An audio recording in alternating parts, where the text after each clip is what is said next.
Know what turns me on? Hands. Really big hands. In the 1990s, Linda Fiorentino was a force of nature. From her unforgettable turn as the ultimate femme fatale in The Last Seduction to hunting aliens in Men in Black, she carved out a niche as one of Hollywood's most captivating and unconventional leading ladies. Then, at the height of her visibility, she essentially disappeared.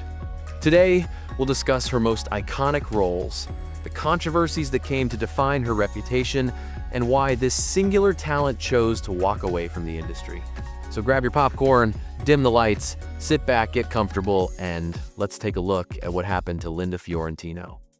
Linda Fiorentino was born Clorinda Fiorentino in Philadelphia, Pennsylvania, into a large, bustling Italian-American family.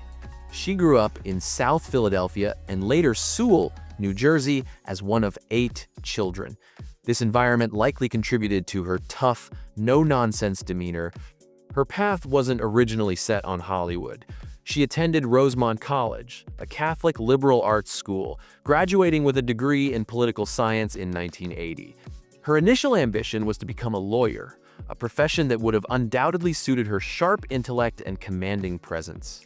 She moved to New York City, where she worked as a bartender at the Kamikaze Club to make ends meet. In a twist of fate, her fellow bartender was another future star, Bruce Willis. While in New York, she began auditing acting classes and soon found herself landing professional work. Her film debut came in 1985 with Vision Quest, a coming-of-age drama where she played Carla, a drifter who becomes the object of a high school wrestler's obsession. Even in her first role, she brought a maturity and coolness that separated her from the typical girl-next-door archetypes of the era. However, her introduction to Hollywood wasn't a nice one. Years later, in a 1994 appearance on Late Show with David Letterman, Fiorentino said she chose to stop acting for a period of time after Warner Brothers. Executive Mark Canton told her during the filming of Vision Quest, "You have a great ass, but I think your jeans need to be tighter." She said she returned to acting later to pay off mounting credit card debt. After Vision Quest, she caught the eye of Martin Scorsese, who cast her in After Hours, his dark comedy about a yuppie's nightmarish journey through Soho. As Kiki Bridges, a morbid and eccentric sculptress, Fiorentino proved she could handle complex, offbeat material. She followed this with Gotcha, playing a mysterious spy, further establishing her range. However, despite this strong start, her career cooled off in the late 80s and early 90s. She worked steadily in films like Queens, Logic, and Shout, but nothing quite ignited her star power until 1994. The role that would define her career was Bridget Gregory in The Last Seduction. Directed by John Dahl, this neo-noir thriller featured Fiorentino as a brilliant, manipulative woman who steals drug money from her husband and hides out in a small town. Her performance was nothing short of a revelation. Bridget Gregory was unapologetic, ruthless, and smarter than everyone else on screen. Fiorentino refused to soften the character's edges, creating a villain audiences couldn't help but root for. Critics praised her performance as one of the best of the year. However, her work was met with a significant snub. Because the film had aired on HBO before its theatrical release, the Academy of Motion Picture Arts and Sciences ruled it ineligible for Oscar consideration. Despite winning Best Actress awards from the New York Film Critics Circle and the Independent Spirit Awards, she was denied the opportunity to compete for the industry's highest honor due to a technicality. But Hollywood could not ignore her talent for long. In 1997, she landed the female lead in Men in Black opposite Will Smith and Tommy Lee Jones. As Dr. Laurel Weaver, a cynicism-hardened medical examiner, she held her own against 2 of the biggest stars in the world.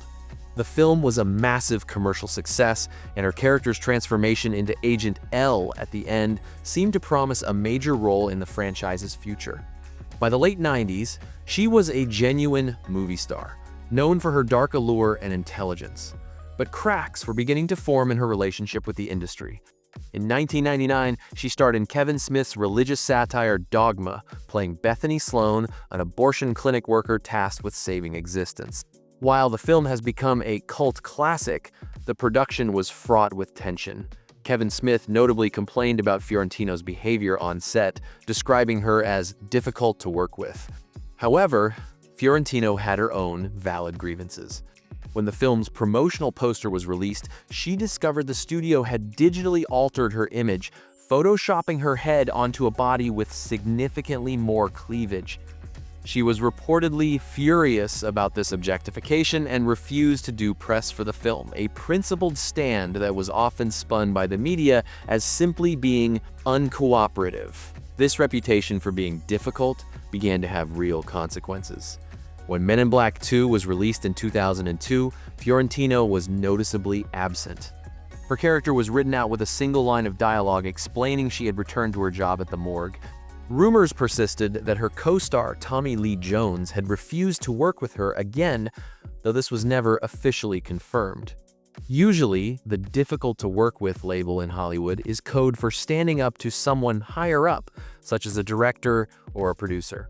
As her film roles became more sporadic in the 2000s, a bizarre real-life legal drama likely sealed her exit from Hollywood.